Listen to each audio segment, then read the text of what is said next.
Here's a tweet from Seb. Not sure how they did it, but Orange is the New Black made Fig my favorite character this season. Her armor of sarcasm giving way to slowly dawning horror as she realizes how unjust the detention center is played so well. Alysia Reiner owns every scene she's in. And I'm so excited to have Alysia Reiner joining me now. Welcome. That made me go mushy. Listen, you've got so many skills out there. Yeah. That was really nice. Well, Fig's character undergoes a really stunning development. And I think one of the hardest things as an actor when you've been playing that shell is how do you let go of the shell realistically? Do you know, how do you break the shell in a way that people can see the light through it, but not like smash it to bits and feel like, oh, that's not the same person? Yeah, well, let's actually, you know what, we can take a look to let folks know what you're getting at. You got a diversity grant, didn't you? It was huge. And win-win. I mean, I can't think of a person more suited to run this place. You obviously don't care what people think, and you're very unyielding. Ice Queen. Yeah, I was going to say warden, but if that's the title you want, we will make it work. We're going to get you a little plaque. And this is your queendom. When you got a hold of the script for this season and a sense of that evolution, I mean, what was that like for you to see? Well, honestly, as I think you know, we only get one script at a time. So you see it one little bit at a time. And I think the genius of this show is we've had 7 years to develop these characters and develop these relationships. And you've gotten to see Fig really like tweensy bits open up. And the minute I got the first script this season, really it goes back to 6 with her falling in love. You know, when we fall in love, it opens our heart. And then once your heart's open, you're in trouble. Seriously, you know, because I think she really is able to feel and see some of the things that are going on because of that open-heartedness.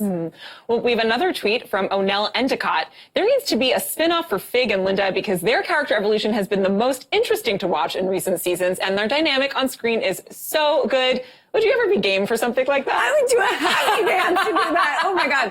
I love Linda, Beth Dover in real life so much. We have so much fun together, and it is so much fun playing off each other. We have fantastic chemistry.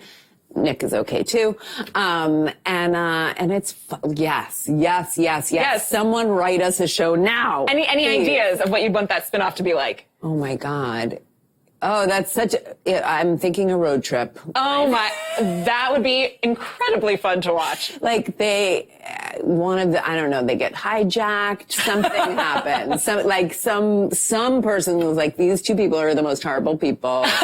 We are putting them together. Like, yeah. I don't know. Well, I do want to dig in a little bit more into this season. Your character, of course, plays a warden of a detention center, of an ICE detention center. Did the feeling, with everything that's happening in the news and in real life, did that change the feeling of filming this at all? Absolutely. You know, as I think you guys may have had Diane on, part of this story is her story in real life. And I think the writers did an extraordinary job. And what was so disheartening as we were shooting was hearing that the writers actually, what we've written about is less severe than what's actually going on. And there's a scene this season, for those of you who haven't seen it, I'm not going to ruin it, but where I walk into a courtroom within the ICE detention center, which is a real thing.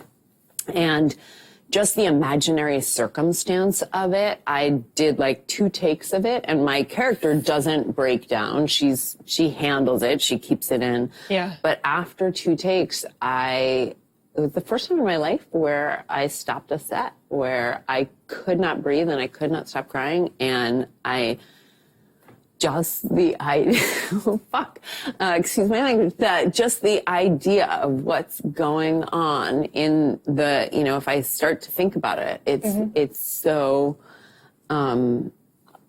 deeply heartbreaking. It's so heartbreaking. Yeah, and you are an activist in real life. Has has any of it inspired any moments of activism for you? Absolutely. I did go to the border. I went to, instead of a detention center there, I actually went to a shelter where ICE drops people every day. They drop between 50 and 500 people every single day.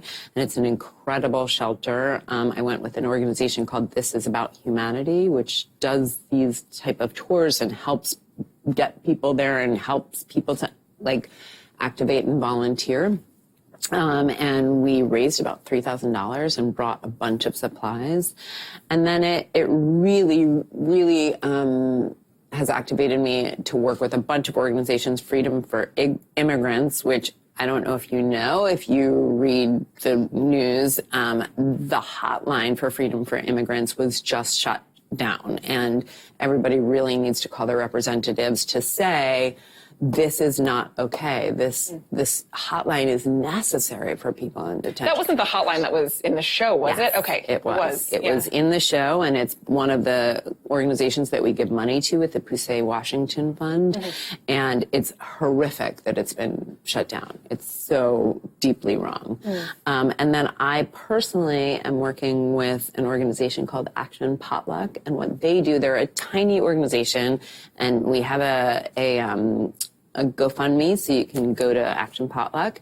And what we do, which is really, really incredible, is it allows people who come in to seek asylum, and so who don't have family members here, we sort of create pods and become their family. Oh, wow. So we, as a pod, have adopted a family, and we're like, I helped them get housing. I was the housing, I was in charge of housing. One of the people in our pod, I love you, Kate, got all the kids into a public school, and a dual language public school, which is really important.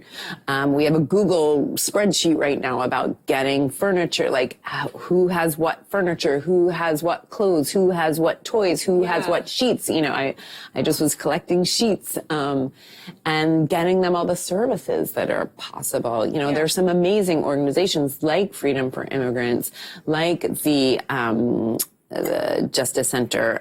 There's so many amazing places where immigrants can come, but they might not know about it. So part of what we do is we help them get those services too. Well, that's not the only work that you are doing that is so, so timely. You're also one of the founding members of Time's Up. And today Weinstein is being arraigned on a new indictment. I didn't even know that. I thought you were going to say, because today's also Women's Equality Day. Also more something better to celebrate perhaps. But I'm just curious, it was about 2 years ago that the New York Times broke all of the Weinstein allegations. Where are we in this moment? Where do we need to be going? What still needs to happen? What's on your mind? I think what's incredible about Time's Up is that it's all about equality in the workplace.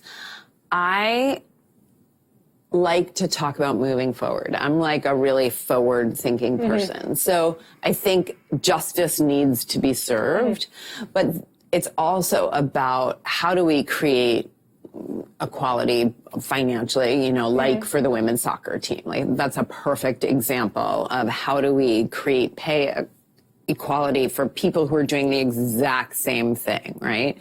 And then around sexual harassment, it's about creating awareness, but then also creating law.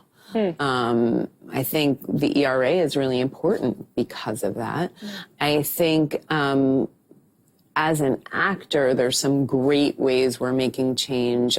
On The Deuce, which comes out in September, which I'm also on, we have an intimacy coordinator. And that was life-changing to me. Even though I wasn't doing nude scenes, watching someone have ownership and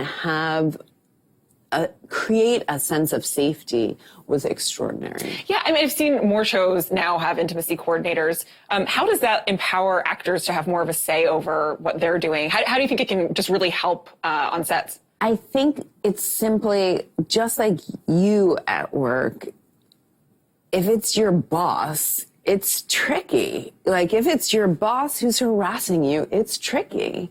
And having this third person that you can go to and who is there, and their only job is to sort of be a lifeguard for sexual harassment. Like, that's their job. And I will never forget watching on set once at the Deuce, and there was a sound guy, I believe it was, who was watching a rehearsal, and people were unclothed. And the intimacy coordinator turned to the sound guy and said, "Avert your eyes. You may not look until you hear the word rolling." And I was not in the scene. I was fully clothed. I was so happy. I was so happy. I felt so happy and safe that there was someone there to protect those two people, a man and a woman, by the way. And that's really what it's about. It's about how do we create systems where there's safety in the workplace, in all workplaces. Yeah. I mean, you've been an activist for a long time. Was there anything that really activated you? Like, did something happen that inspired you to become more socially aware? Were you just kind of raised this way? Like, what moved you to do this kind of work? I get asked that. I feel like the place I was most active early was environmentalism, like that. I started in, high school. And I think as a privileged white, cisgendered white woman, I always felt like, well, who am I to talk about this stuff? And what I think really helped me to talk about it is not talking about myself. It's hard to advocate for yourself, but to advocate for all women, when we talk about Women's Equality Day and we talk about pay equality, well, women in general make 80% to the dollar. African-American women make 63 cents. There was a statistic I read this morning that an African-American woman would have to work 233 more days a year to make what a white man makes. I think we just passed that mark of this year. Yeah. And it's disgusting. Yeah. So standing up for people who are standing up together. You tweeted out to me about Resistance Revival Chorus. Yes. And that's a place, it's like, I think one of the tools of the patriarchy is like make women feel competitive to each other. So, and then if you feel slightly privileged, you're like, well, I can't stand up. But if we come together and say, well, I'm okay, but you're not. So I'm going to try and help.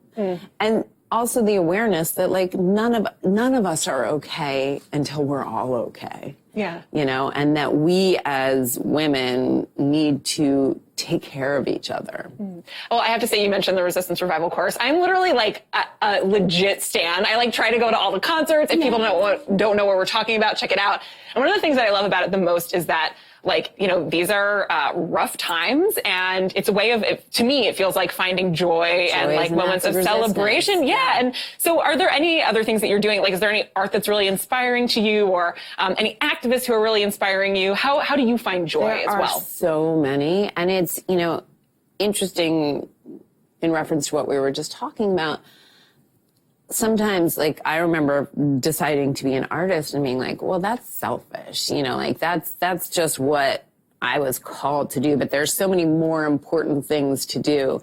And the more I'm on this planet and the more, particularly in this moment, it feels like art is so deeply important because we can tell stories like Orange is the New Black tells stories, because we can uplift people and bring joy the way Resistance Revival Chorus brings joy. I think, Better Things, another show I'm on, allows people to talk about what it is to be a single mother and how hard it is.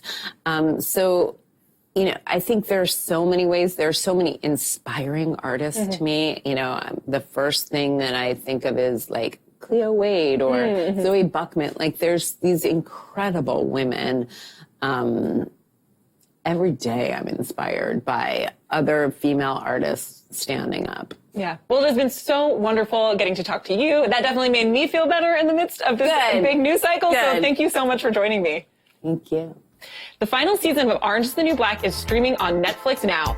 Up next, we're reading your tweets.